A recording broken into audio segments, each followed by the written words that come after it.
I am Angelilian. Welcome to my channel. I cut and sew and outfit even gowns. Hello everyone, our topic for today is how to pattern the pencil. As usual, we will draw the zipper line first. Then from zipper line, 1 and 1/2 outwards for the first layer. Then 3 1/2 for the second layer at the back side. Then from the top, measure 7 inches, which is the hip line. Then from the top, which is the waistline, then B is the hip toe line, and C is the length of the skirt.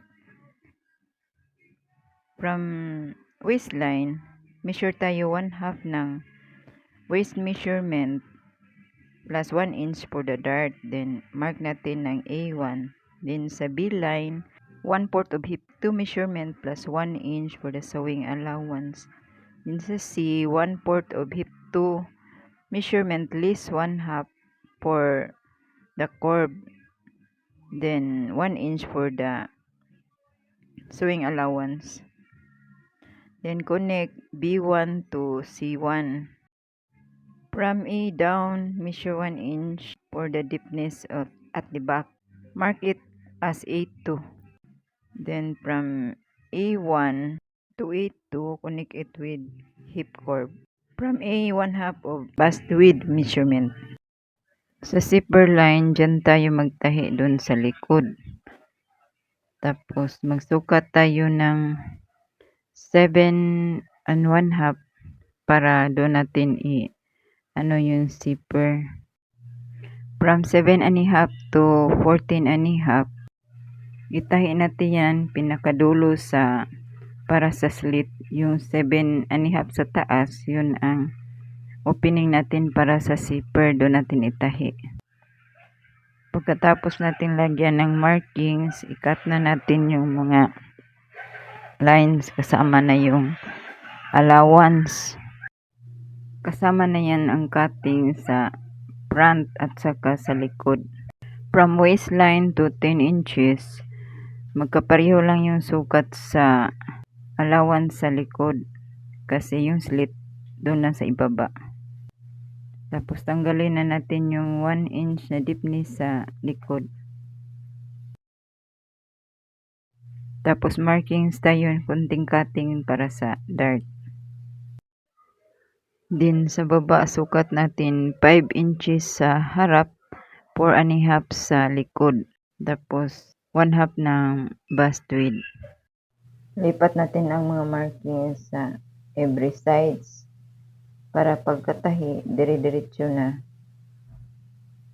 Ito, mayroon siyang dart sa harap kasi request nung may-ari.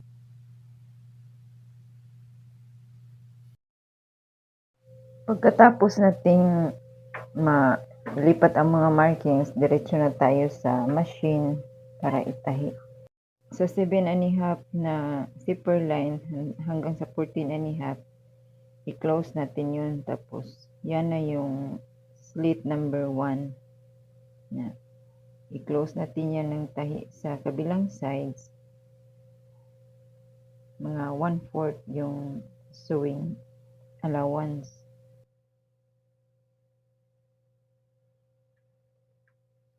Tapos, ipin muna natin bago natin itahi. Then, sa harap, mag-form na siya ng diamond para pang-lock doon sa slit. Kung i-open natin siya, wala siyang makitang skin sa loob kasi para lang siyang inverted box pleats na slit. Yan yung first slit natin. Mag-form ng diamond yung lock niya sa harap. Tapos sa second slit na tayo. Yung sa second slit, malinis din siya tingnan sa ilalim. Yung pag i-open natin yung allowance niya na 1/4 dun sa kabilang side na 3 1/2, yun ang pang overlapping natin doon para sa slit. Pin muna natin yung 1 1/4. Tapos ipin. I-fold natin doon sa align sa 1 1/4 yung 3 1/2. Tapos yung 2 inches na natira, i-fold natin pabalik. Yun na siya ang magtatago ng edge para malinis yung tingnan sa ilalim at sa harap. Tapos ipin natin bago natin i-cut yung pinakadulo nung sa may slit. Tapos cut natin siya pa slant paloob. Tapos i-open natin yung kabilang side. Tapos itago natin doon yung cutting. Para mag-join yung sa may taas, pababa, itahi natin yan. Para hindi siya masagwa tingnan.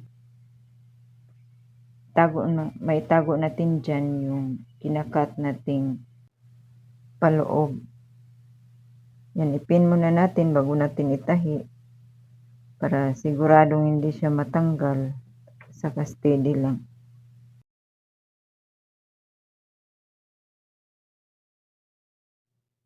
Pagkatapos, sa kabilang side naman natin itahi para steady lang yung tela.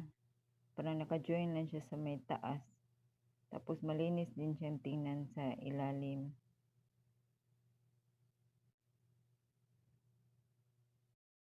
Sa may pinaka-edge ng skirt, dun sa opening ng slit, invert na lang natin yung pagkatahi para malinis. Yan. Tapos sa kabila din. Ayan. Pagkatapos, ibaliktad natin para malak natin yung slit.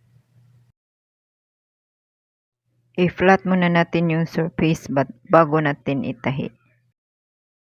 Yung pagkatahi ng slit, yung lock sa slit is paslant siya. Paslant pa ibaba. Yung sa sides at saka sa may belt, madali na lang yan kasi common din naman yan. Madali nyo nang magawa.